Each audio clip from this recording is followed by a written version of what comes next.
Back in the 70s, board games and improv theater had a baby, and it was called the role-playing game. These games allowed a generation of kids to live out their dreams of slaying dragons and saving kingdoms, all while sitting in their bedrooms and basements. Today, gaming has moved into the cultural mainstream, and role-playing games are back with a vengeance. Join us now as 5 of these former kids come out of the basement and onto the internet to experience adventure, mystery, and obscure pop culture references. It's time for Roll for Combat!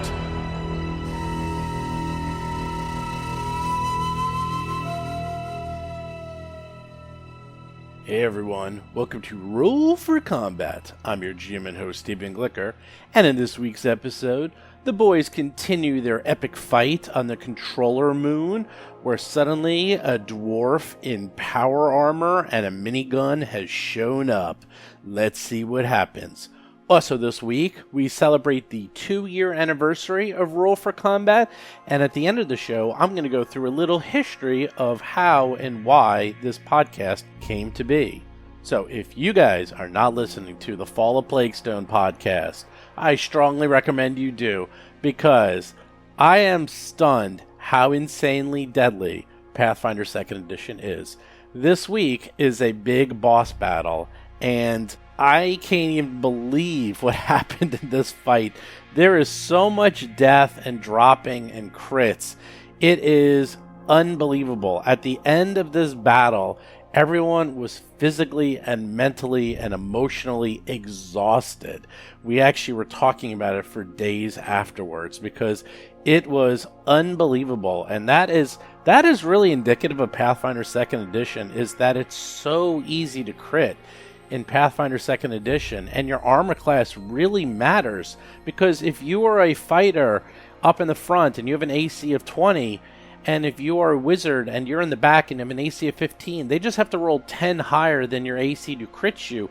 So if they shoot a crossbow at you and they get a 25, you are critted, and that's that. So you need to have good armor, as we're finding out, for every single encounter, whether you're on the front lines or the back lines, or if you're in the back lines, you really need to take cover or do something to get out of the way, because wow, it is it's really eye-opening. I really enjoy the game a lot. It's incredibly difficult, and I'm going to talk about it more in the future, but definitely check out that episode, even if you don't listen to the other ones, and you want to hear an epic boss battle, and you want to hear what the combat's really like with a large boss. Check this week out. It's a great battle.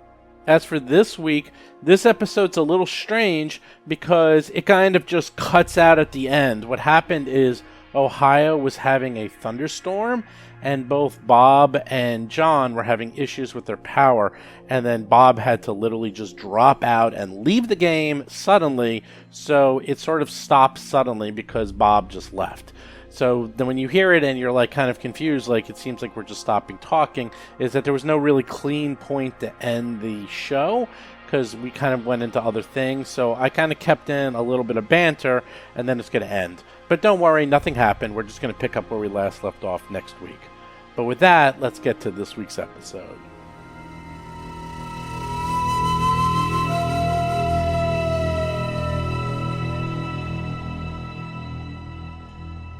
Now, everyone's complaining that John complains all the time. Really? They don't like the whiny tank, they call him. Oh, that's good. Bob Marquis is playing the human envoy Rusty Carter. Wait, wait. Can you let them know we also have a problem with the whiny Oh, tank? I tell them. Can we record this right now? Whiny tank. Oh, we're recording right now. I think the tank is a very questionable designation for him as well. Chris Beamer is playing the tiefling technomancer, Akiro the Just. Well, he Tank. is technically a melee class. Whether or not he is a tank is something still to be determined far into It's hard to tank when you're running away a lot.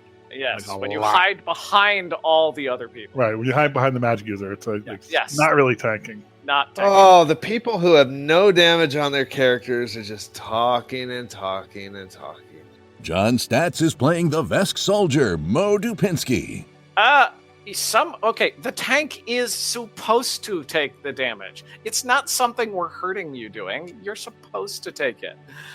I try to not get hit because it hurts. Chris, Jason, do you remember that campaign where I was the paladin tank and I was always right in front, next to the monster? Do you remember that? That was fun, wasn't it? That I have to admit, in full disclosure, that did happen. Jason McDonald is playing the Ahsoki mechanic, Tuttle Blacktail, and his drone, Cheddar. Thank you. Appreciate it.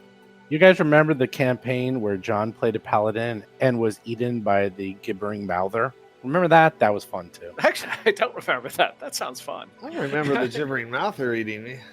Oh yeah, that was that the super dungeon or whatever. You don't remember that. Oh god, the super dungeon. Right. Yeah, well, we all got it. Oh yeah. I remember that. Yeah, There was a lot of death in that. that was a fun dungeon.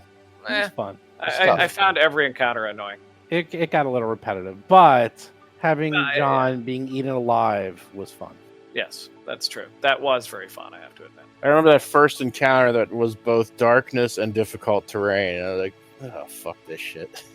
Yeah, well, also the fact that I made like an actual ranged damage class to find out every single level of the dungeon. No, sorry, you don't have a line of sight because of fill in the blank.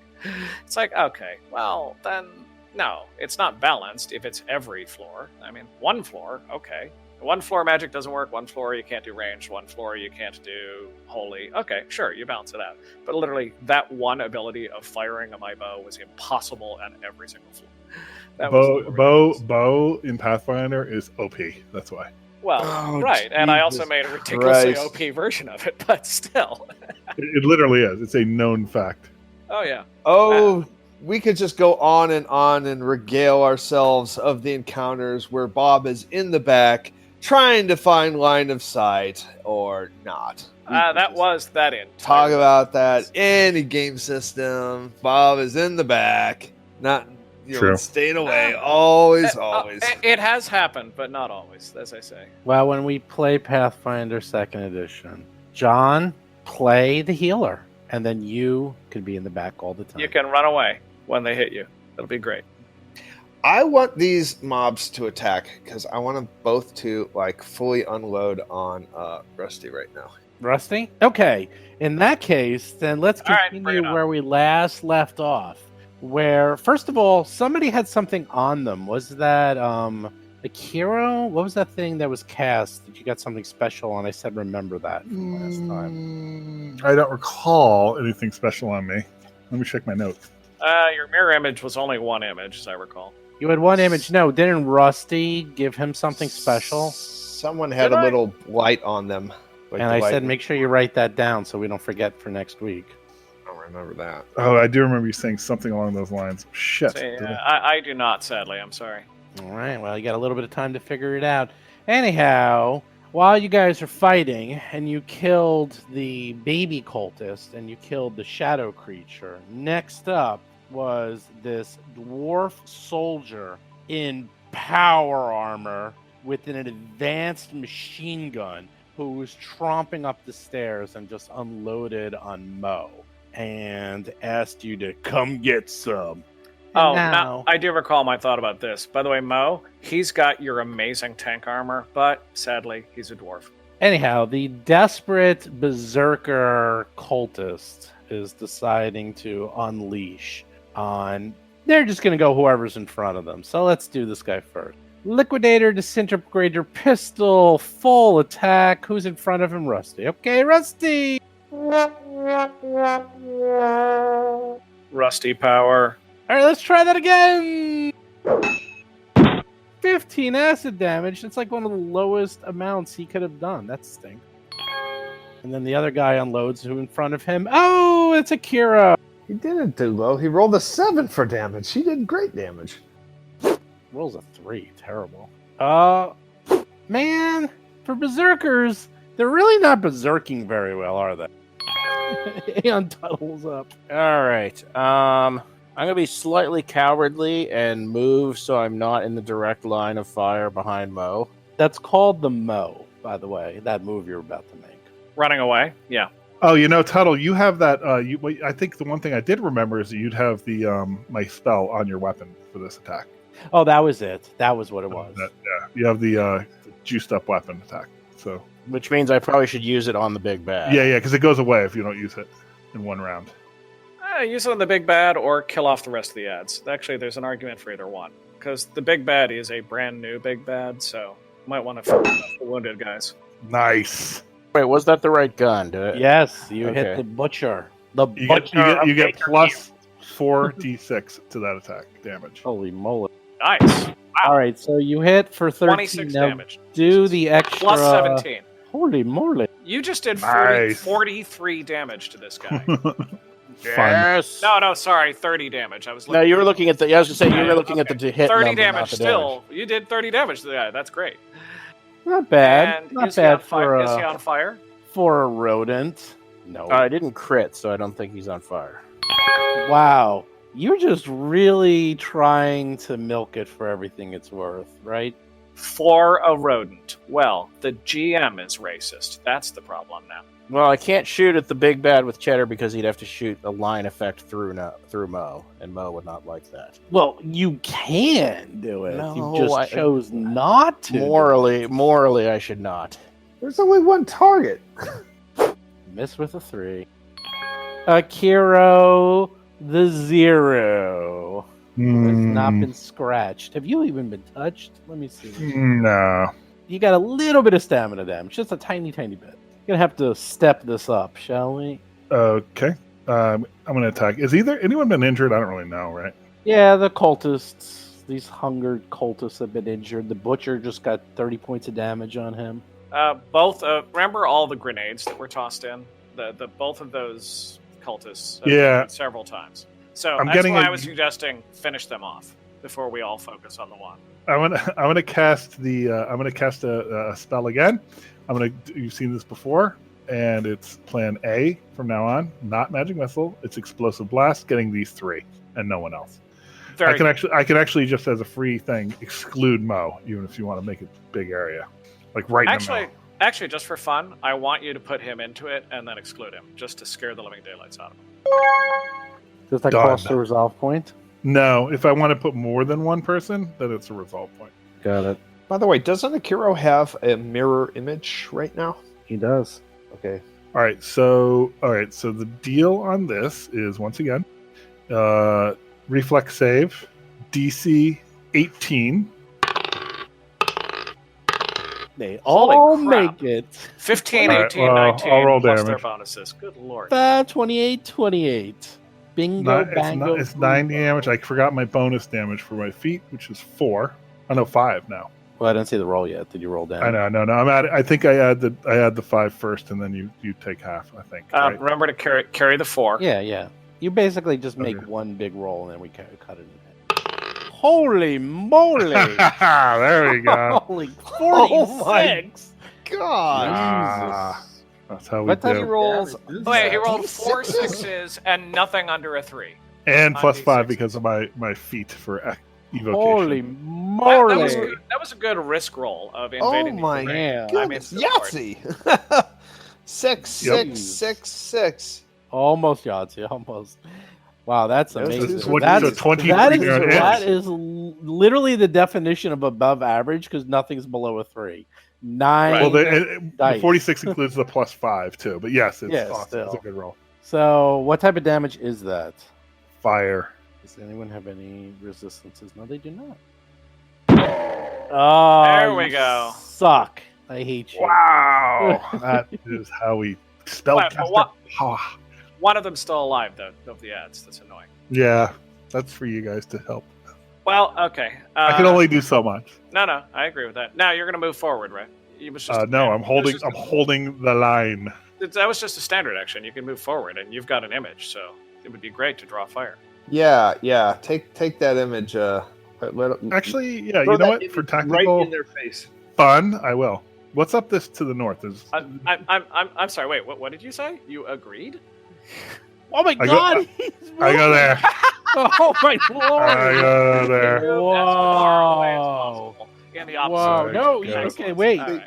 Oh Oh, Okay, man. you went to a whole new room. Let's read the room. Bleed encounters. Get a new. No, no, they came he's from he's there. bleeding. Oh, here we go. Here we No, go. no, water elemental that's in that fountain is about to jump out at you. Don't you worry. Water The ceiling weird. arches. The ceiling arches to about 50 feet here, and at its apex hangs a glowing crystalline pyramid that sheds bright light in the room below. An array of upended tables and sturdy crates forms a makeshift barricade blocking off much of the northern portion of the area, including a pair of shiny convex doors. Wide passages lead east and west, which is where the fighting is, and a wide set of stairs leads down to the south. A descending ramp is separated from the stairs by a low metal partition. Basically, this appears to be a grand entranceway, and the convex door in front of you is the same elevator that you just came down from. So it looks like it's just another entranceway. And you are now right in front of that elevator. You can leave them behind. Oh, and the take elevator door's open? elevator. That's awesome. That's Not yet. No, it's not yet. It's not open yet. But But it sees it senses my actually- presence there and it opens. actually, you know what? I'm incorrect. It opens, and the next encounter It comes in. opens, and All here right, comes now. Here comes the swarm. Here comes the judge. That would be funny. Bob Rusty Okay, Carter. Yeah, now, you know how I said kill the ad? The problem is, of course, is that Mo is after me, and he needs to get in the boss's face. So I have to do all of my +4 to hits on the boss to help Mo. But I do recommend that at least Dr. Tuttle and Cheddar kill the other ad. It just took another big swath of damage. It should go down in one shot. But at any rate, I have to attack the boss with all of my little tricks. So, first of all, get him! As my move action, as my standard action, I am attacking him. Alright, I'll add d6 to that. You're greedy. And +1. So it's 38 is my bluff on him. Now, what's that ability? It's like 3 abilities if you want to pull them. I've pulled them up how many times for you? Yeah, a lot. It's been a couple of weeks. Just what's it called? Hold on. Is let it, me is, pull is up it my the bluff sheet. I actually ability? did not have my sheet open in front of me. My mistake. I will get that one. Is it? I used my envoy special abilities to maximize all of my bluff-based skills, and one of them happens to be like you can, if you wish, either add d6 or, if you wish, re-roll the bluff check. You can. No, choose I'm talking a- about that. No, I'm not talking about that. I'm talking about what you're up against. I know the plus. I know that. Is this intimidate? You're using the intimidation thing? Oh, no, I'm not trying to intimidate him. That's a different bluff tech. No, I'm using improve feint is an envoy ability. And not the feat feint. This is actually like conniving feint, something like that. I'll get the exact. Oh, it's against sense motive. I just want to see. Yes. Well, no, it's not actually. Well, yes, it is. That's the Well, DC. it's either 10 plus your opponent's sense motive. Exactly. Or It could either 15 be plus. the level of the monster, or it could be the sense motive, whichever. Yeah. Ooh, close. Okay, you make it, but it's getting to the point where some of these people's sense motives are in the 20s. So I do. Have to By the check. way, if you choose to use the sense motives, they have to roll sense motive twice and Nope. take the lower. Oh, they No, don't. they roll don't. it. It's a passive. It's a DC. That's right. Yeah, it's a passive. Yeah. Haha. At any rate, I'm Okay. attacking. Yes. Go, gadget. And I, Rusty. like everyone else, am attacking with a +4. Yeah, that's just annoying that you meant. Okay, so Mo, you have +4 against the boss. It's just annoying, I tell ya. No, it's great. You mean it's wonderful the way that my bluff ability that I put every ounce of my build into sometimes actually works. Yeah, I like it. Yeah, it's like Steve. It adds character to your character. I have put everything into my bluff ability. If it didn't work, there would be no point to my existence. Well, some could argue. All right, moving on. Some could argue that. Some can argue you may not have a soul. Exactly. Mo is up. Soul. All right, so Mo is. Do undead have souls? I had a soul in my mortal life, mortal. I want to say no, except for maybe a lich. Well, they have That keeps it a- phylactery. Right, yeah. they keep it a phylactery. That's about it. Everything else is a soulless aberration. I am just going to just a normal hit, guarded step, and gonna whop him one with the. He has his pike out actually. I'm cheering on Mo. Mo! Great bravery this time. Am I too quiet? Is my I can. No, move. definitely not. Definitely not. It's not the volume. Yeah, no. But we're also concerned about the fact that you're not enthusiastically bum rushing these guys. That you're cautiously approaching them and attacking. So that's a different kind. You of hit 22. Good damage. That's crazy damage. He doesn't I like have him this. down currently as having taken 86 damage from assault. Deldrag the Butcher. Nice. Look, it looks like he's got cool armor. Deldrag decides to do two things. First, he says on top of his lungs, "Ain't seen nothing but hunks of metal, weird plants, and people made out of light. I've been just aching to kill you. Let's dance, greasy boy." And he unloads a full cone attack of automatic spray at everybody. A cone? That's me. not fair. Oh, please let him aim at Not Kira. me. I got out of that cone. There's the cone, and it just sprays like it just Wow. like it's like a predator with Jesse Ventura. She just unleashes. It just goes to everyone, except for Akiro the Zero. But Akiro's gonna have his own problems. I'm gonna Now, Kira takes. First things first. That might provoke from our Vask friend. No, you can attack. Yes, right that's ahead. right. You can try to attack. Go right ahead. Done. Kill. Actually, in fact, I want you to interrupt his ability. You can't. It's probably a gun. It's a full attack. It's a gun. It's just an attack. Here comes the one. Oh, See, so Mo attacks. or the crit would be the Submitted. Good job, you hit. So first, he attacked. He hits Mo. Now everyone gets the same amount of damage, but every attack is different. Now he goes after Rust. He hit. How could he hit me? I have amazing armor, much better than the tank. He goes after Chet. He hits. What kind of And- attack is it? You'll see. No, I'm sure it's psychic or something that'll make us all go. No, I think this is machine gun. It's a like machine it's gun. like a It's a minigun. machine gun. Psychic machine gun? Yeah, it's a I like machine it. gun. It's just Uh, piercing. It's piercing. Yeah, okay. Well, we all get one of those like bullets from what was that old science fiction movie where the bullet gets inside you and like moves around? Boy, Okay, got it's me. 2d12 plus 9 damage. I'm gonna roll that. Now everyone gets the 2D same amount of damage. 2d12 plus 9. Yes. Yep. Wow. Oh, that's a bad roll. 19. That's I'm going average. 25. Totally average. That's totally garbage. That's I take That's below average, but there is Take- the kinetic. yeah. Yeah. So Mo only But you're takes actually kind of roughed up, though. You guys 9 are all. damage. I'm all red. Rusty You're- is finally red. I think I still Shadow's have. Wow. I think I'm doing Shadow's okay. always red. Kiro's fine. He has no red on him. Don't worry. The cultist decides to kill Akiro as he's going for the elevator with his triple attack. I'm trying to get out of here. Yes, we can tell. Swing and a miss. Oh, give me a 1 or 2. See if it hits you or your image. All right. So what did we say the thing was? If it's a one, it to hits you. me. If it's a one, it hits me because I'm number one. Okay. That is our standard. You're right. All right. I'm fixing my dice. Hold on. He's admitting it. He fixes his dice. That's my image. Oh. Poof, Third the image attack. goes Third away. attack. Their attack does has get the lots, triple attack. lots of minuses though. No, it's not. It's the same attack. It's minus but 4 to they're all all 3 attacks. Yeah, they're all 3 attacks are minus 4. There we go. I felt the Man. breeze. I hate Akira. I love Akira. Akira is such a hero. Oh, he's so awesome. I'm probably going to spend a round casting Mirror Image again. Well, Aeon Tuttle is up. Okay, do we still feel like I should attack the ad, or should we go after the big boy? I'm feeling like the big boys. I think kill the ad just for the hell of it. But Either. Yeah, Yeah, okay, either you works. have, but you have +4 against the big boy, and we have done a lot of damage to him. So. Oh well, you know what? I'll Tim's do. choice. I'll do the big boy then, and I'm gonna do I full would round. I'm gonna do consider full round moving, since.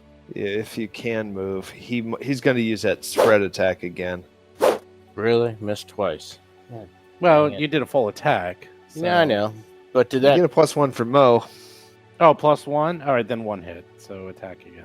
for coordinated shot. I did not hear that. So just put in the attack again so we can do the damage. Frankly, he gets Yeah, +4 dude. from Rusty too. Yeah, you get +4 for me against the boss. Well, the +4 cancels out the full attack. Okay. Yeah. Oh, There you go. yeah. Great. So That's right. there you go. Yeah, sorry about that. Basically, what happened is that the I forgot the +1. So good job. I guess Cheddar will work on the ad, Oh, that works. Yeah, that's a good idea. and I'm also going to move Cheddar out of the cone, or at least make it since he has. There no was a stick. cone. I missed that part. Well, machine gun. Yeah, you did miss that, quite literally. Right.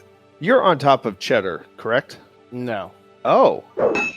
I guess I was when we first got off the elevator, but I got off of him when combat. Cheddar's going to give me cover at this point. I'm thinking. That's. Hmm? I mean, I'm just thinking that's. He's about to hide behind Cheddar. That's what he's saying. God damn it. I mean, is that tactically wrong? Well, I mean, we trust Cheddar more than you. We've known Cheddar for a long time now, and he's always had our backs. Also, he's like the nicest guy, cleaning up the kitchen, and actually likes helping out around the shop. My unseen servant has done a lot of work around the house. Granted, All right. yes, and we like him too, or her. We can't see. we can't see the gender. He's unseen. Right. But You know what? I'm gonna down bet, as they say, and I'm going to just attack with my gun. Do you have a line attack? Yeah, I do, but I'm running low on that. Do we have what's the plus I get on the either one of them? Do I get special pluses against either one? You get +5 to the boss and +1 against the ad. I'll take the +5, and I get no minus for cover. You're going after the butcher. Yep, using my laser scope, no minus for the cover. Really? Yeah, really. Yeah, You guys keep hitting, man. Stop hitting. that's awesome. And I gotta think about getting some shatter cover. Your damage, you rolled a d20 and you rolled a 2 for damage. I know. How sucky is that? I know. Oh, man. It's a weird weapon, man. Yeah, It's not my choice. It came it's with the package. It came with the so weird It's a how good that, weapon. yeah, I love that it's- weapon. It's interesting. It's All right, am I gonna balanced. I think I'm gonna move a little bit. Might even want to get away from Cheddar. I don't think there's no hiding behind Cheddar in these cone attacks. I go there. Yeah, I figured. all right, well, I'm back to my plan A of give advantages to all of you to kill the boss, and like last time, to do more damage. It's working to the boss than Akiro did. So okay, I'm gonna. Well, wait. Whoa. Let's scroll back. I'm looking 12 When- damage. Okay, you did 12. I did 11. You did one more than me. That good. How about the round Very before unfair. that, where I did 70 damage to 3 units total? I remember one of them dying. I don't remember anything else. You did kill one of Ads, but then sure, I did that last week. So okay, well, regardless. It's so funny Bob ignores that, because Bob, whenever he does AoE, like fireballs, he calculates the total damage he did to every unit. And then, Well, and then that's just the way it goes. I mean, that's obviously the correct All way right. to do it. You're going to be the healer next time. And I'm adding D6. Hold on. D6 plus 1, actually. So 41. You make it. All right, so +4 to hit. I did not add in, but otherwise, all of you have +4 against hit. Kill. Yay, thank you, Bob. All right. Rusty, that was against the tank, correct? Yes. I'm going to do a full attack, so let's just cancel that out. That's my first attack. Nice. Glory of the kill. Whoa! And the second attack is at -4. You guys suck. Whoa! That last one was tougher than he seemed. All right. Yeah, because he's a nasty freaking operative, which we know are really tough. Well, we've Yeah, killed 3 of those them guys are already, so. tough. All right, I but didn't think anyway, we that only have- the dwarf was the boss. I didn't think the dwarf was. He was the boss, was he?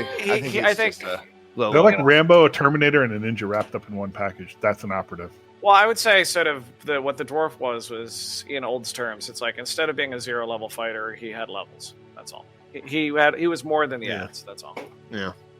I don't know. These ads attack 3 times, so pretty Oh, Right, that's- because they're operatives. You Yeah. understand? They're Operatives, they very suck. good. God, we had an operative on the team at one point, Akira. You weren't around for that. Man, he was awful.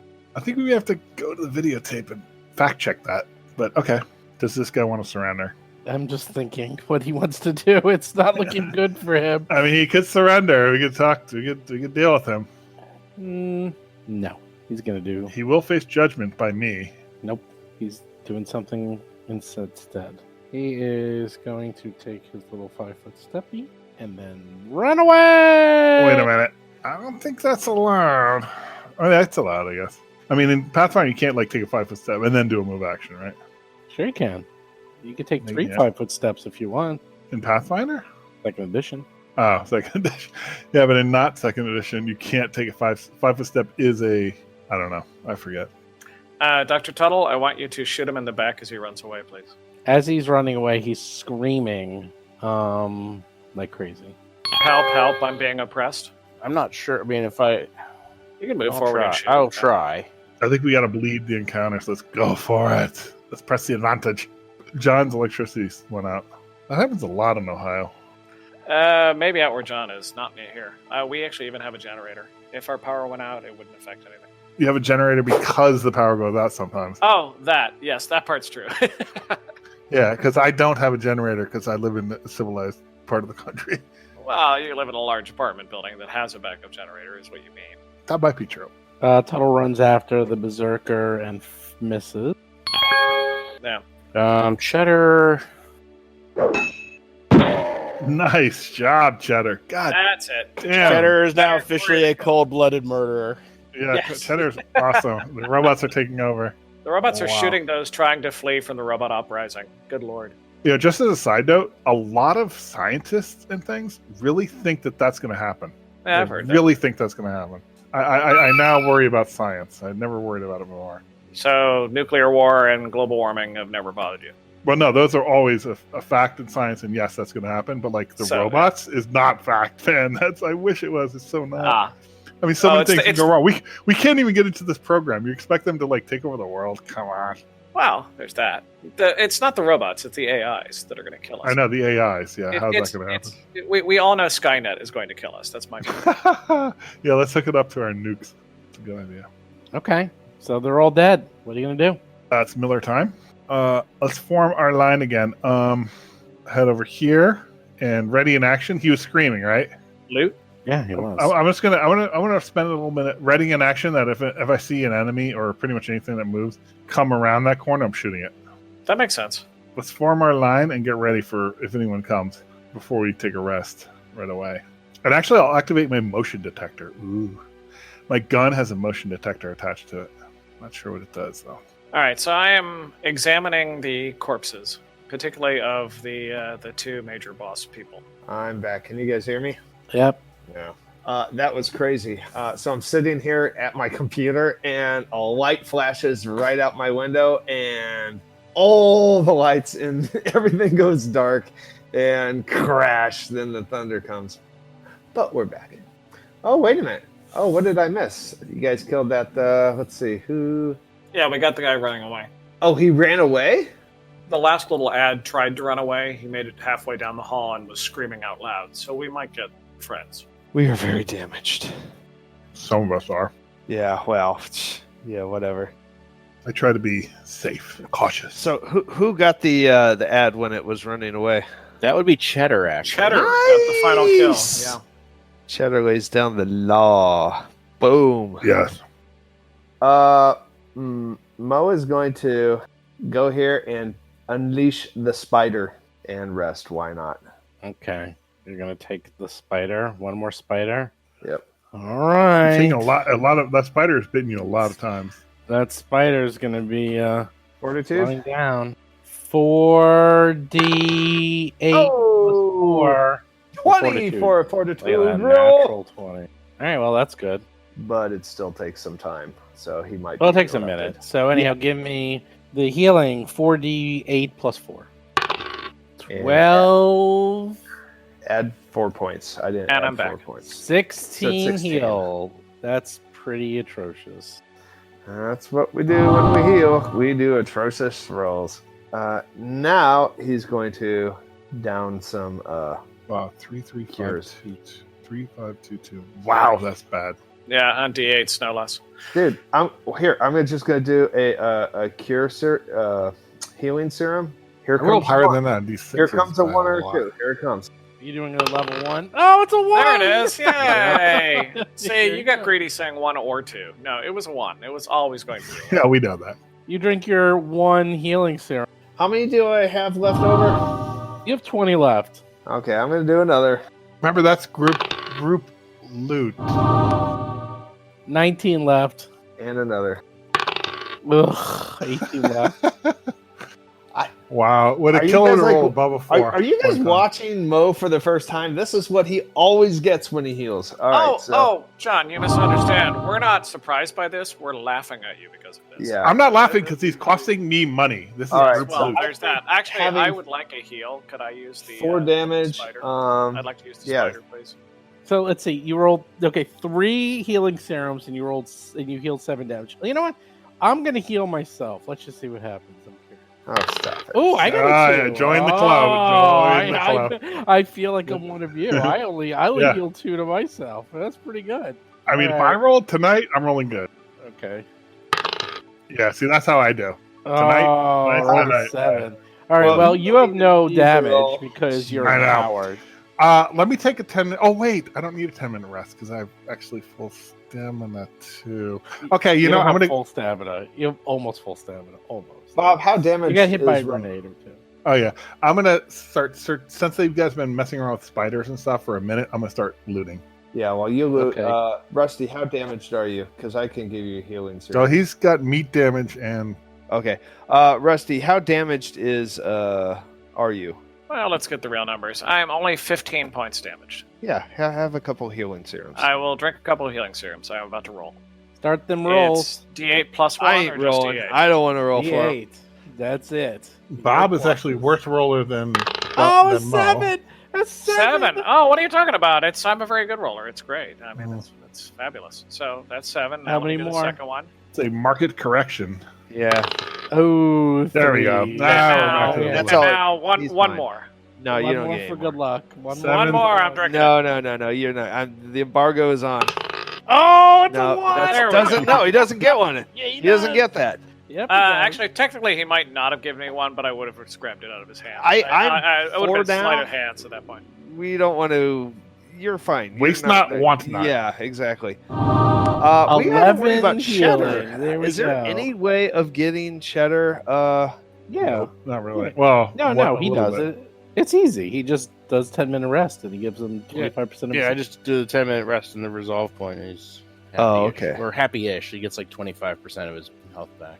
Oh, Hey guys, I'm sorry you guys got that's so good. beat up, but watch your angles, watch your corners. Like, I'll be team leader from now on, and I'll help you not take as much damage. Hoorah! Hoorah! You, I guess, get the loot because you didn't really participate in combat. so- Right. So I get the loot. Let's see what pickings I would like first, and then we'll go on from there. Okay, you search the shade, and the shade has nothing. Okay. Anything else? Oh, that's Yeah, right. The 3 desperate hunger cultists. Same crap as always. They have the Golem Forge Plating 3. You got like a trillion of those. Liquidator Disintegrator Pistols. You got a trillion of those. There is a whole bunch of Incendiary Grenade level 2s. And a whole bunch of sintered longswords. You have a truckload of this equipment because these are the same guys you've been killing. Yeah, they all go in my arm. Rusty, you probably want the grenades, though, right? Yeah, he probably does. I would love grenades. I want all the grenades. I'm not kidding. Incendiary Grenade level 2s. Sure. You want them all? How many are there? I didn't actually hear that. I'm sorry. 89. Okay. No, I don't really want that many. How many are there really? Is it actually that number? 6. Okay. I'll take 6. 6 level 2 incendiary grenades. I'm adding Does them to my anybody character else now. want those? I could use 1 or 2. Yeah. All right, give I'll them- take 4. Yeah, you had 2 already, Bob, so now you'll have I 6 used those. total. Maybe. I have to look again. All right. Whatever. I have you down as 6 frag grenade level 1s. 1 Right. frag grenade level 3. That's the one in your gun. And you already That's right. used it for today. I used the ghost one already. Yeah. Right, use the ghost I have one. one shot grenade level 1. Yeah. Yep. And 1 4 shot shot grenade level grenades 2. level 2. Oh, No, I used 4? the shot grenade level 2s. I have 4 of those left. I'm sorry. I mean that weapon fusion is really good. Like especially at higher levels, like you spend the money for one really big grenade, and then you get to use it one time every day. That's pretty sweet. Wow, that is good. Anyhow, and then you have 2 of those temporal disruption grenades too. Oh yes. All right, I'll give the mouse 2 of those grenades. And then there's all that other stuff, but I presume you're not doing anything with that because it's kind of garbage. That goes in my arm. What about that machine gun thing? We take it. Oh, well, we'll get to that. You got in time. Then you go through the Desperate Hunger bazookas, and they have liquidator disintegrator pistols. Well, you guys know those. I like Ooh, those. Something new: tactical knives. Have you seen those before? Oh, Yes. I am I'm familiar with it. Yeah. Okay. Advanced Lashunta Temp Weave armor. What about those? What kind of is that? Heavy or light? It's probably light. Light. Yeah. Light armor. Congrats, guys. I only do heavy armor. I have Wow. to see if that's better than what I have. Oh my god. Oh my god. What? Yeah. I'm just the 2 guys who have light armor actually might get an upgrade again. Yeah. Oh, will must have we? missed- Oh, that's Did great. we miss some Oh, armor, that's wonderful. Steve? Hold on. Like, is the loot really? No, we're not done yet. No, I'm I was talking just- like in the past few levels. Like, just generally, have we missed some like loot caches? He's We won- have he's not run wondering across where- too many things wearing heavy armor. Because you know what? The only thing that can wear heavy armor from default is soldier. Like, that's it. You've Right. actually missed heavy armor and power armor. If it makes you feel any better. Yeah. It Did makes you it feel way say? Did you worse. say it was Yeah. advanced Lashunta Temp Weave? Yes, I advanced. think that Lashunta is Temp a Weave. little. That is a little better than what I'm wearing right now. with 'Cause I have a the black Ahsoka- force field installed. Oh, Does 10 points of damage. It absorbs 10 points of hit points. that's actually Oh, really good. wait a minute. How many of those force fields are What's the Two. What's the Two of EAC? Really? EAC plus 9, KAC plus 10, there? Yes, that's way below us, Mo. But and I've got the Ahsoka Yeah. refractor suit, But which is plus let's 7 get- plus 7. But Let's get to the next one. So the dwarf, the butcher of Bakersfield. Here's the thing. He has heavy advanced power armor. He has battle harness with a Mark I thermal capacitator. He also has an advanced X-Gen gun and a cred stick. nice cred stick value. 4,000 credits. Ding, ding, ding, But ding. Mr. Mo has been waiting for that power armor. Well, here you go. Now, the thing about power armor is you can wear armor under it, but it has to be light armor. So, Mo will have some decisions to make. Wait a minute. what do I you might mean, want to wear armor some power underneath it? armor too. Wait, I don't understand what you're asking me for a question. We wear. The battle harness is what this. Oh, guy- it's not a suit. It's not a full suit. that's not Well, how the way power I think armor works. the way power armor works is you wear light armor as an undergarment, and then you wear a power armor over it. it's almost more like a vehicle in a way, in that it's something you kind of ride in, and it has, but you still have armor underneath. Yeah, power armor is a little weird, and this one, like, let's look at the battle harness. Yeah, so battle harness. What it does is it gives you, it's level 5, and it gives you an EAC a plus 9 and a KAC a plus 12. And Okay. it gives you a max dex bonus of plus 2, an armor check penalty of minus 4, speed of 30. It itself does damage. It does 1d10 bashing if you want to use it as a melee weapon. It has 1 upgrade slot, 1 weapon slot. And you can use it for 20 hours. So it's actually quite good. Like, that's pretty good. Right. So you can wear that, but you Okay. can actually also wear light armor under it, and then the battle armor goes on top of that. So And, does it and they stack. Oh, They stack. They don't stack. It's use one should after stack. the They- other. they right? should. They stack. stack, I think. I'm They 90% sure they I mean, stack. it would be kind of really bad if they don't, because the armor class would go so down. Like, you need it Well, to stack. I could take both of those. Here we go. This is how it I'd- works. The Yeah. cockpit of powered armor is too small to fit a person wearing heavy armor.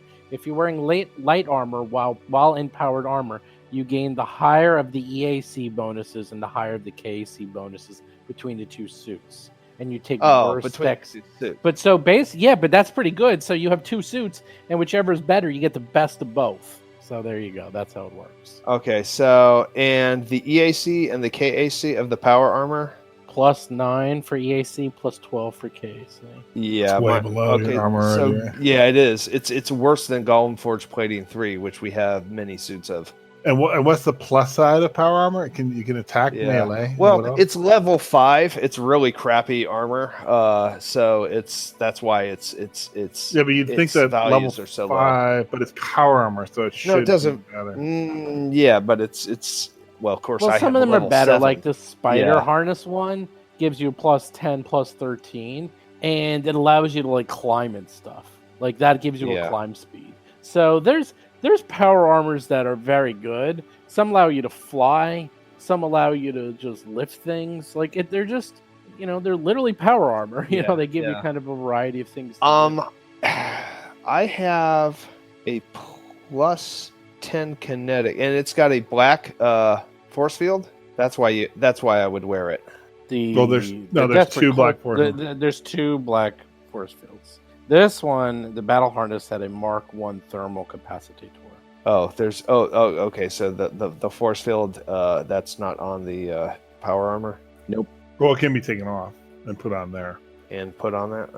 But read up on that, because force fields are odd how they work. It's like they only give you hit point damage protection, and I think black might be good. That's though. I'm trying to still look it up now. pretty Yeah. Yeah. The thermal capacitator gives you resistances to cold or fire. So this that's is a Mark great. 1. So this can give you a resistance 5. You already have a resistance 5, I think. 8. Fire or something. I have 8 against kinetic. No, I'm saying fire, not kinetic. You have 10 against kinetic, by the way. Not 8, 10.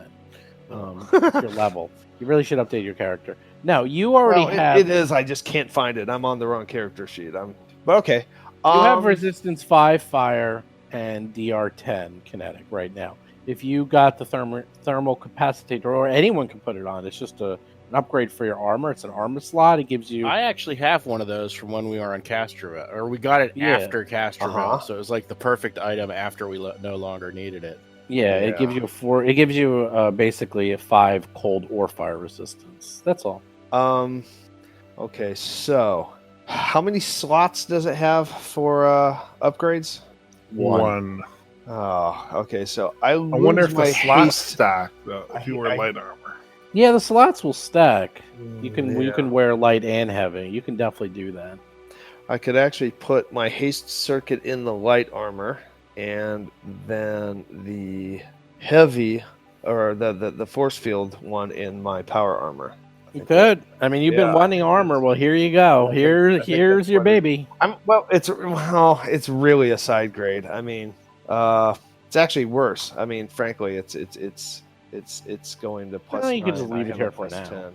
Yeah, Yeah. let's leave it. I mean, here. it's okay. It's okay. It's actually a step down. I think the Golem Forge plating is better. I mean, plus 10's better than plus 9. It actually is. I mean, if you're with the Vesk, you already have really good hand to hand. Like the dwarf didn't get up to you and start hitting you. Yeah. But his unarmed strike was like ferocious. It was really strong. But you guys killed him so fast. He only lasted 2 rounds, so he didn't even get a chance to use it. So Yeah. oh well. All right. So, is that all? Oh, the gun. I'm sorry, the gun. So, Sorry. the gun is a advanced X-Gen gun. So the way it works is it's just a normal gun. You can use that burst mode, and the burst mode is a full round attack. It's a cone, a 60-foot cone, because the gun is 120 range, and it just attacks. It's basically an AoE for a gun. The bad news is it uses up all the ammo. So he's out of ammo. There's no more ammo for the gun. You probably have some heavy ammo around, but it's kind of a one-trick pony. It's like you Yeah, it's use only- it and then Yeah. and it can't crit. By the way, that's something else. Like, when you do the burst, it can't crit, so it can hit everyone, but only with a normal hit. And it's 1 damage. Again, it's like a fireball.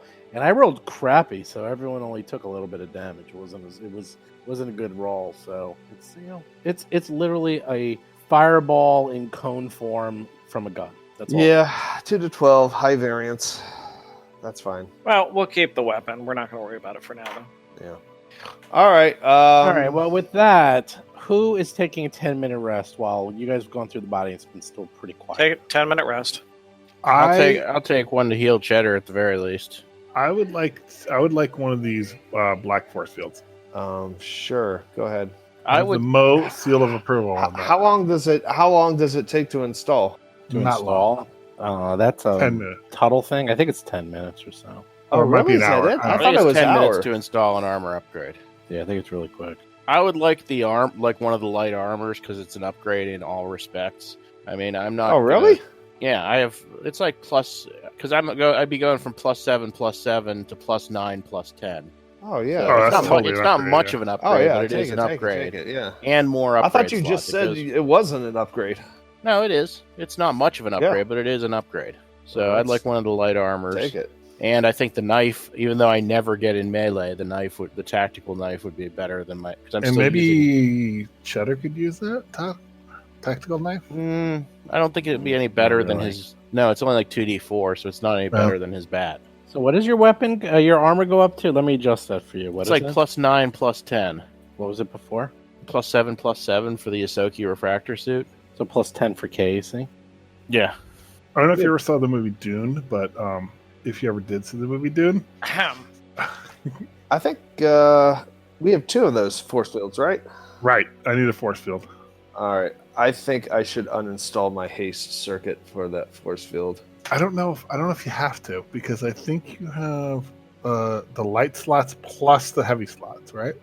Well, so I've your jumped- new armor should be 23-24, Jason. Does that sound right? I think so. I'm bringing up Hero Lab just to double check. And so you heal yourself, and Cheddar gets healed 25 as you take your 10-minute rest. So, yep, there's 2 force fields. All right, so I'll explain what the force field does, and it's And why it's you meh. need It's one. meh. It's like the black one. Okay, so as a standard action, you can activate force field. What that does is when you take hit point damage, they count as temporary hit points. So that damage is 10 hit points, and that damage comes off first. When it gets reduced to 0, it takes 1 round for it to even start recharging again. So Oh, wow.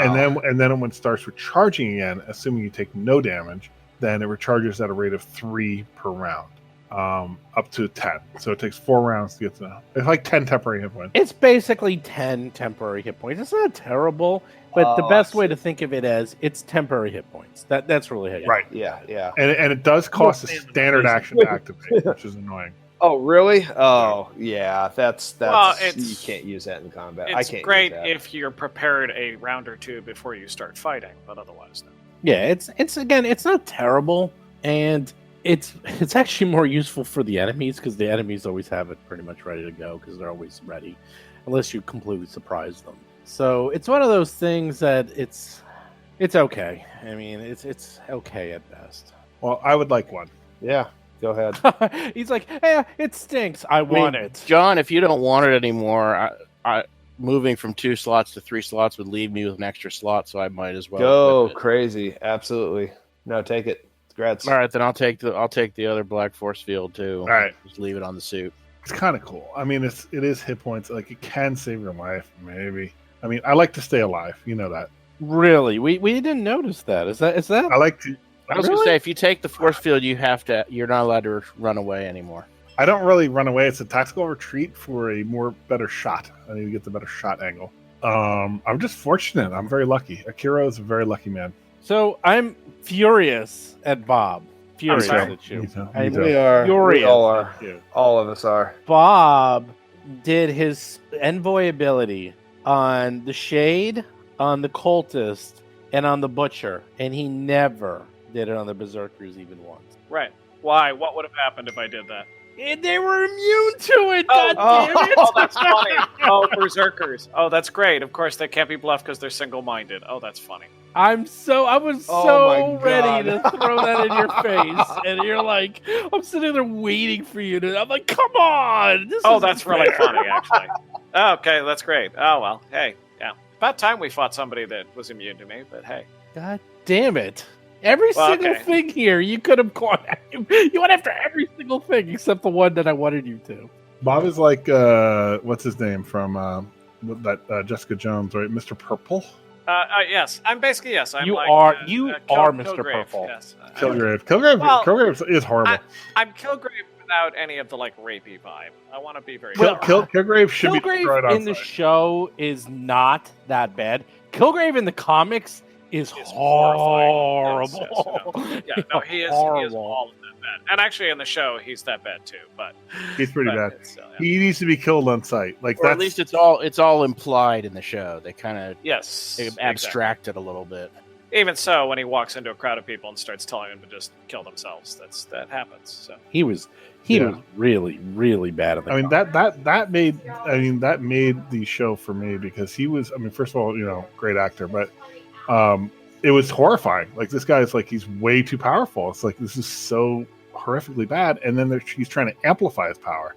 Like he was trying to create ways to boost his power. I'm like, wow, this is like, he's got to die. Like, and what's going to happen? Did you ever read the comic? No. The comic is great because Jessica Jones is sort of hanging out. Like she's sort of like B, maybe C level, and she becomes friendly with some of the Avengers. And so the Avengers just came back from like another galaxy, saving Earth once again, and they're all sitting there relaxing. And then the Purple Man tells her to attack them, like to blindsight them. Wow. And she does. She does a full force attack on them and takes one of them out. And so that's like the panel you see is her doing it and taking someone out because she was completely blindsided, didn't expect it, and it was her friend on top of it.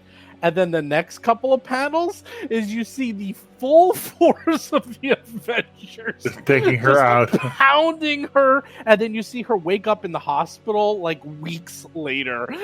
Like they were like, yeah, that's basically what happened. It was like, yeah, Wow.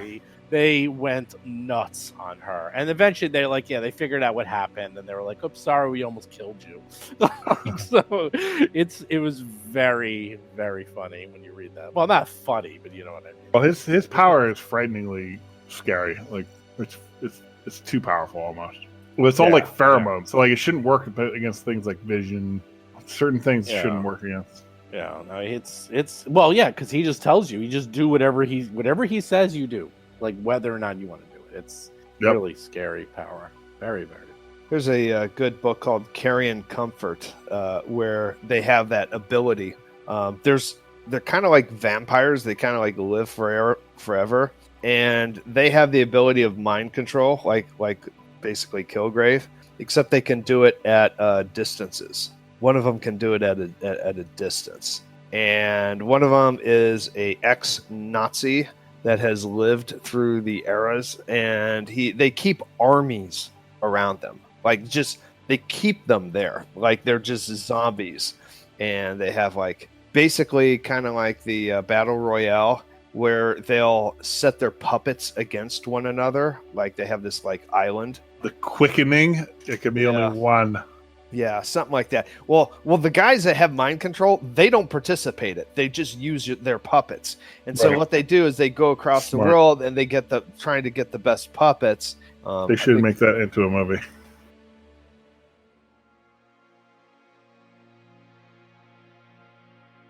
Hey everyone, Steve here. So there we go. The big bad boss battle turned out to be not that big, not that bad, not that much of a boss. That's right, he was pretty easy to kill. What did he last, 2 rounds? Turns out these guys are a lot more powerful than they think they are, even though they complain all the time. I might have to start increasing the difficulty of these battles as they are written in the books. Because, yeah, it's getting a little too easy for them. Gonna have to make things a little bit more difficult, get them much closer to death. I'm sure I'll figure something out. But as I said before, this is the 2-year anniversary of Roll for Combat. That's right. Well, as of yesterday, September 26, 2017, is when Roll for Combat first launched. And as promised, I'm going to go through the whole history of both my time in role-playing, as well as why and how this podcast came to be, and a little bit on the future of the podcast. So let's go back way to the 70s, when Dungeons & Dragons first came out. I know probably almost none of you were even alive back then, but I was, and D&D was a big deal. it was on the news all the time. People were talking about it. It was this new type of game. I don't know if it was just the circles I was around or the kids I was hanging out with, but in the 70s and early 80s, D&D was always being talked about, and we were playing it. Well, I don't know if playing it is the correct word. It's more like we were buying the books and buying the modules and looking at the pictures and reading it. The game was very nebulous back then. The rules are practically unreadable. If you want to really hurt your head and make your brain explode, go get the original Dungeons & Dragons first edition rule booklet and look at those tables and see how teeny tiny that font is and how impossible it is to find anything in any of those books. And that is why I think everyone who played D&D back then was so smart. You had to be a genius to figure out what the heck was going on in these books. And then the modules, go get an old module. You won't believe how tiny they are and how skimpy they are. Some of the most classic modules of all time, you'll see they're like 12 pages long. You're like, where the heck is everything? They literally just list encounters with monsters, and that's it. All the story, all the back lore, everything like that, you had to put that in yourself. And then as for party size, if you really want to be insane, take a look at the original Tomb of Horrors. They suggest party sizes of like 15 people, because that is how hard those were. Not 1 or 2 or 3 or 4 PCs, but like 15 PCs. And they're all different levels, like level 4, 5, 6, 7, 8, all over the place. It was a mess back then, but boy, it was fun. Cut to the mid-80s when D&D was really taking off. We had a cartoon back then. Everyone, including people who didn't know what geekdom was or what D&D was talking about D&D. It was in the news constantly, and always for bad reasons, of course. But it sounds hokey, but believe it or not, the closest representation to my life in the 80s is Stranger Things.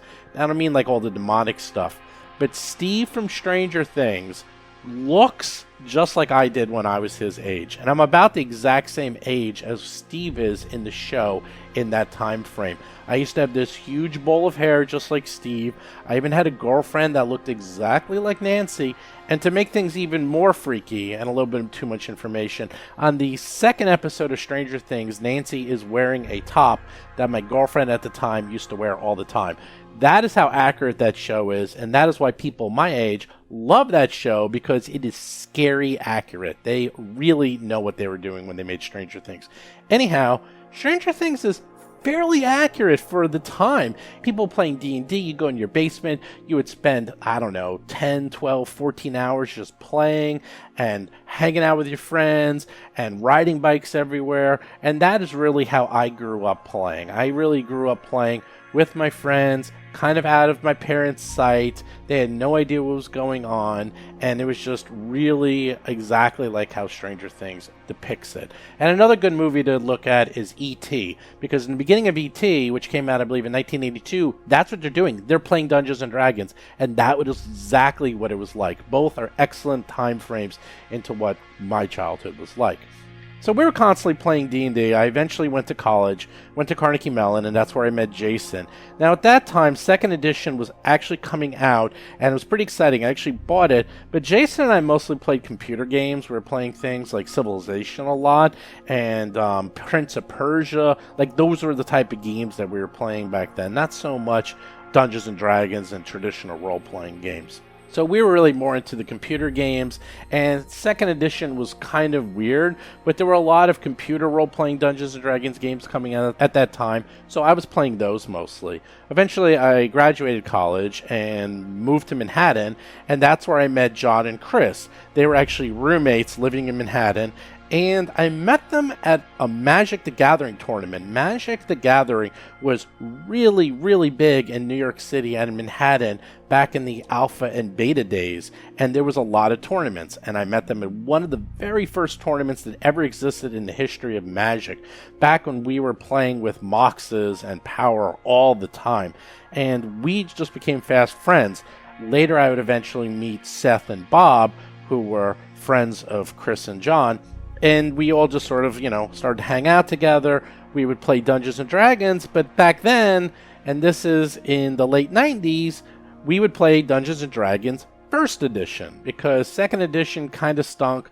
Third Edition was a mess, so we would play First Edition, and oh boy, First Edition is a glorious disaster. If you ever want to play it, play it. It is still great, but oh boy, is that thing broken. Fast forward to around 2002, 2003, we were really into board games. What we would do is play board games at our lunch hour pretty much every single day. We would just play whatever we can get, and, you know, Settlers of Catan was really popular back then, and there was a whole bunch of, like, you know, very popular Euro-style games that were coming out at that point, and I would always live on Board Game Geek. And the very first podcast I ever heard was Board Game Geek. Board Game Geek came out with a podcast, well, about board games, and I was blown away. I couldn't believe that it's just someone talking about these board games was so captivating. And when you live in Manhattan, and now obviously everyone does this, you have to walk a lot. You're always walking around. You're always just have a lot of dead time. So I would always have headphones on, and I'd be listening to something. It would often be a mixtape or the radio, and after a while that gets kind of boring, so then podcasts really opened my eyes. And back then there was very, very few podcasts. There was, well, now I think about it, there was really this one. There was the Board Game Geek Club podcast, and I think kind of it. I really didn't listen to anything else. And at the time, I was massively, and still am, into video games and the video game culture. I'd be going to all the trade shows. I had a lot of friends in the industry. I know more about video games than probably board games and role-playing games and everything else combined times 50. So I started a video game podcast in my apartment called Gaming Steve. It was one of the very first gaming podcasts ever. It was sort of every 2 to 3 weeks. I sort of recorded it whenever I had a chance. I was not very disciplined, as it was very hard to do. There was very little equipment back then. It was a real chore to make a podcast in the early 2000s. But it did blow up and became massively popular. I had hundreds of thousands of listeners and subscribers and people writing me. I would open up my mailbox and it would just be hundreds and hundreds of emails. It was actually overwhelming after a while. Eventually, I kind of faded out of it, which I semi-regret, but the video game space became extremely crowded. And also, at that point in time, it was impossible to make money off podcasts. YouTube didn't exist. Social media didn't exist, Facebook didn't exist, nothing, none of that existed.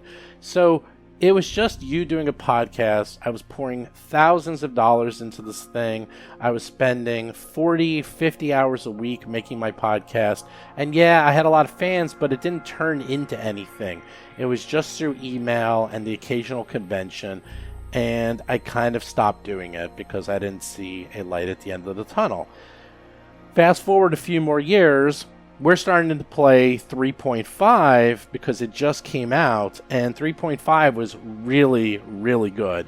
We really were enjoying it quite a bit. We were playing that on a regular basis. At that point, Seth was the GM and I was a player. And then, I don't remember, I was at one of the gaming conventions, I was talking about it, and someone told me about Adventure Paths. And Shackled City was just wrapping up, and they were telling me about how it's this one long adventure that is lots of little adventures connected, and at that point something came out called Age of Worms, and I believe that was around 2005.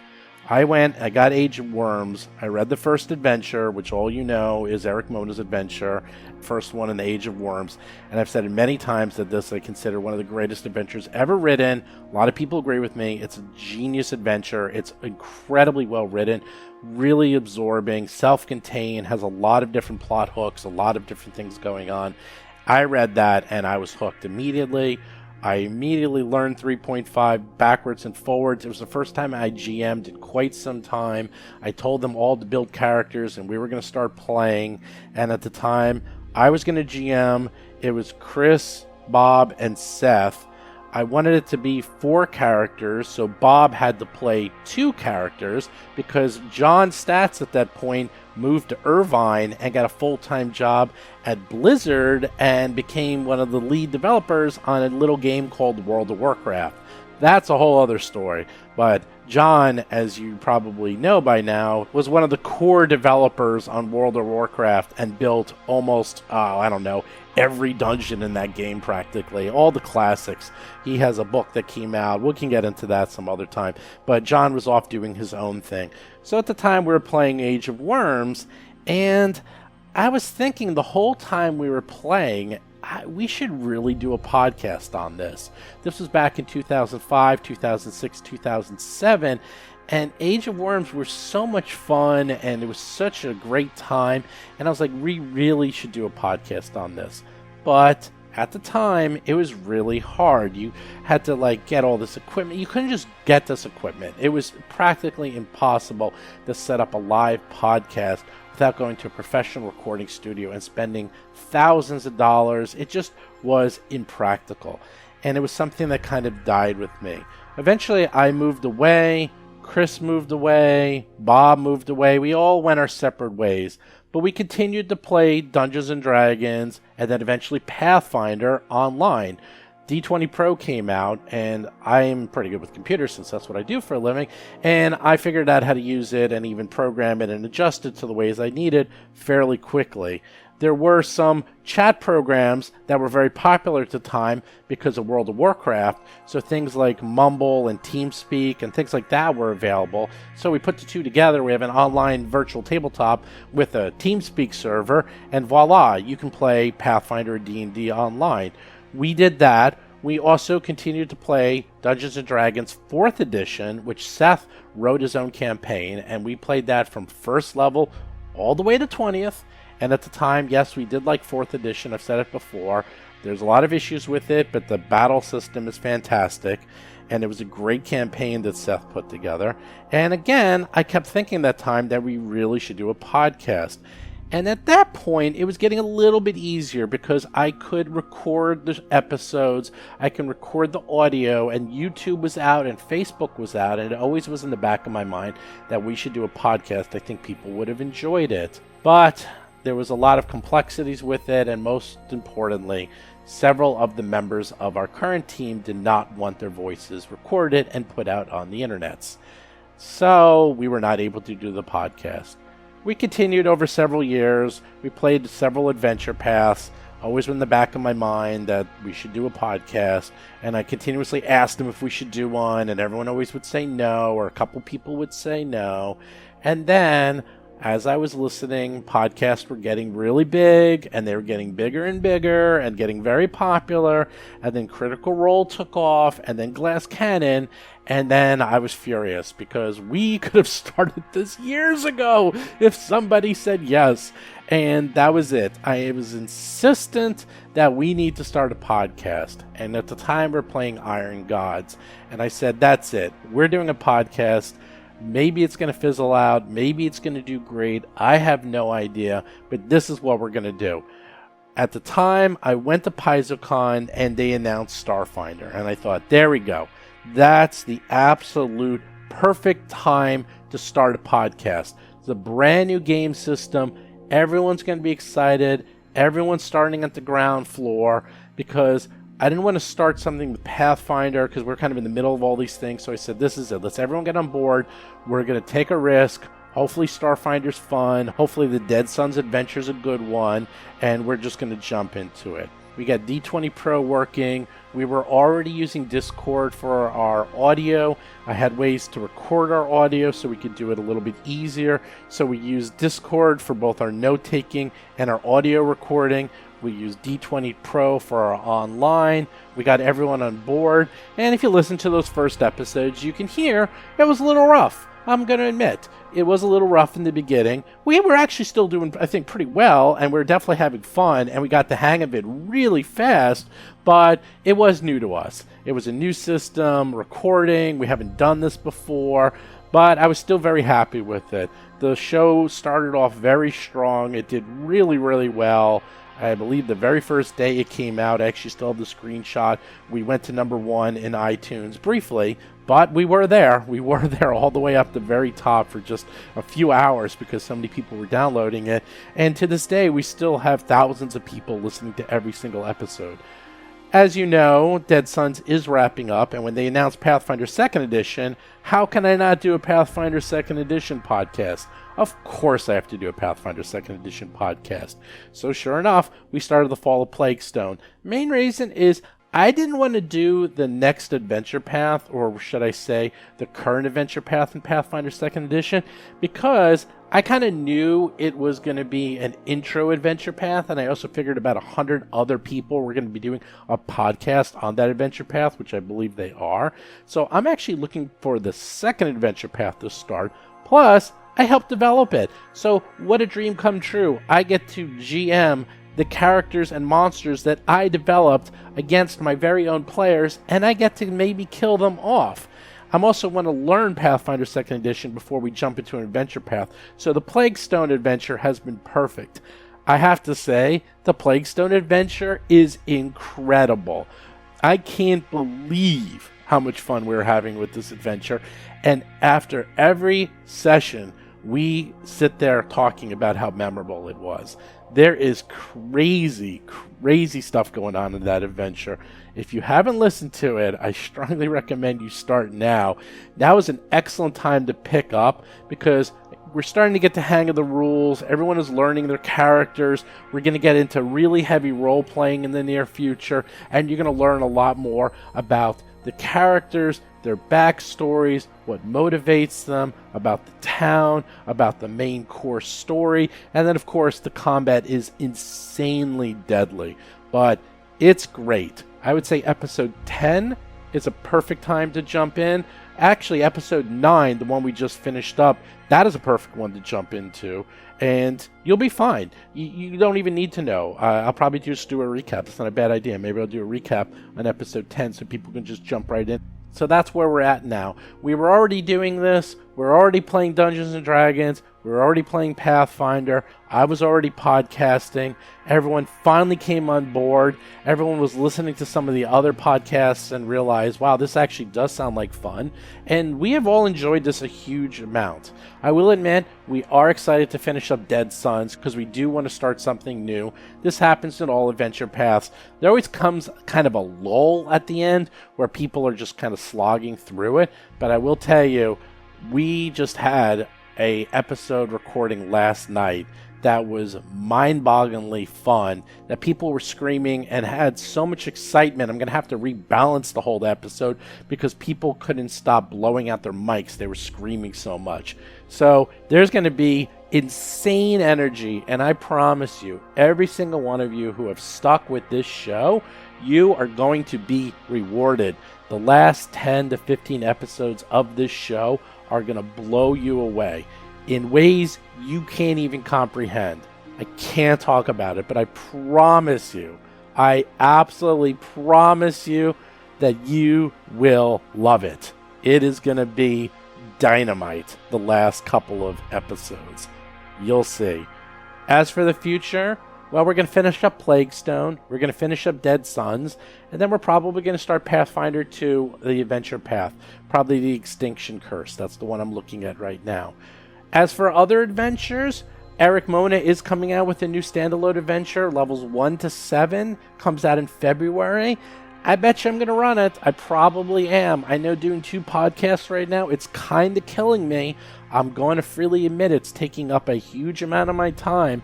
But if you like it, if you want us to continue doing 2 shows with 2 different crews, let me know, and I will do everything in my power to keep that going. So there's the little history. Hopefully that gives you an idea of where we came from. As for why we're doing the podcast, I didn't really get into that.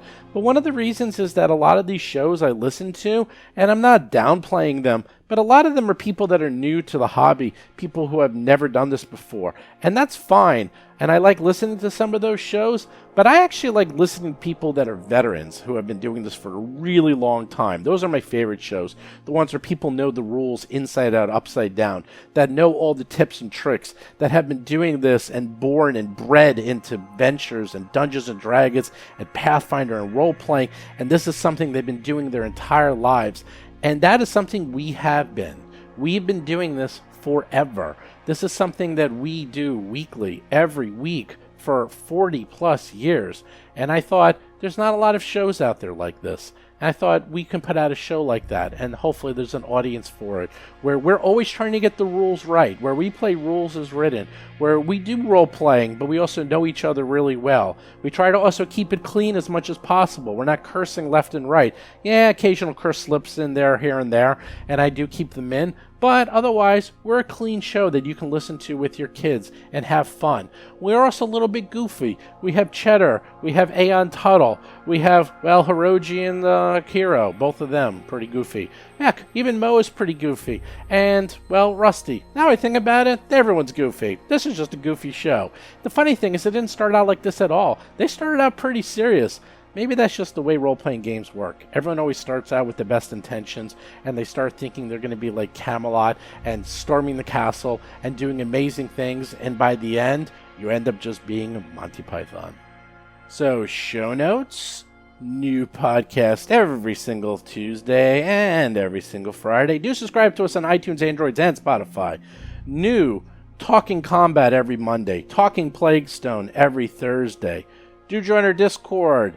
Everyone's there. Hang out, party, discuss the episodes. Just go to discord.rollforcombat.com. Get a free t-shirt. Follow us on Twitter, Facebook, YouTube, Instagram, Reddit. You name it, we have it. Check out our Patreon channel. I'm going to release something cool on Patreon very, very soon. I have a sneak peek of an amazing episode coming out in the near future. I'm going to release it only to Patreon people. No one else will get it. That's right. That's going to come out very soon. Do check out our website for reviews. We have tons of hardcover books coming out, and the general rule is I only do reviews of hardcover books, not all the softcover books. But now they're putting out nothing but hardcover books for both Starfinder and Pathfinder, which means Jason is going to be busy writing reviews left and right. Haha! Jason, hope you like writing, because you're going to be doing a lot of it. And then finally, if you have any questions or comments, let me know. I'm here to answer your questions and your comments. Anytime, any place. Whether it's on the Discord or on the podcast itself.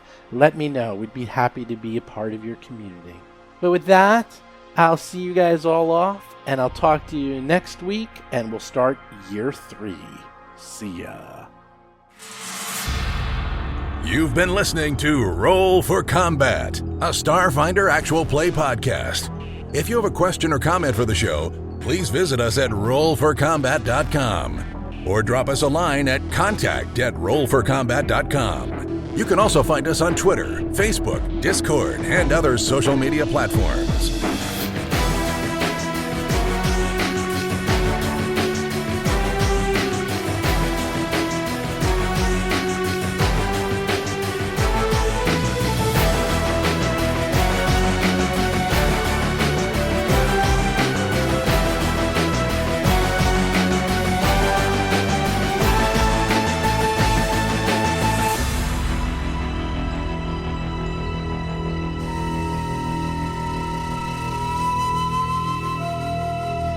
You've been listening to Roll for Combat. Until next week, always remember Rusty Carter's motto: I get along with everyone, even if they're not real people, like me.